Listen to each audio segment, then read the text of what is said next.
Hello, good morning everyone. Samahan nyo ako ulit guys sa aking gala mode. Yan, habang naghihintay po ng aking Junakis na lumabas sa school, ayan. Sumakay ako ng jeep. Ayan, mag-ikot-ikot muna tayo. Yan. Nandito ako ngayon guys sa Kamayninaan. Ayan. Malapit ako guys dito sa Manila City Hall papuntang Jones Bridge. Ayan.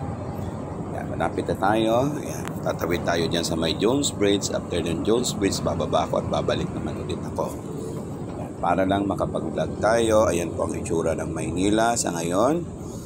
So, ayan. Akyat na tayo sa Jones Bridge. Malapit na po yan.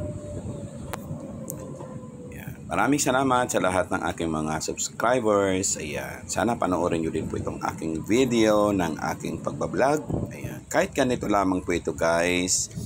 Pero na-share ko naman po sa inyo guys kung ano na ang itsura ng Maynila sa ngayon. So ayan guys, yan na lamang po natitira dyan sa malapit sa Jones Bridge ng mga halaman, malalaking puno. Ayan guys, dahil sa mainit ang panahon at malamig kaya yan nagdadry ang kanilang mga dahon. So ayan, maraming salamat. Thank you for watching everyone.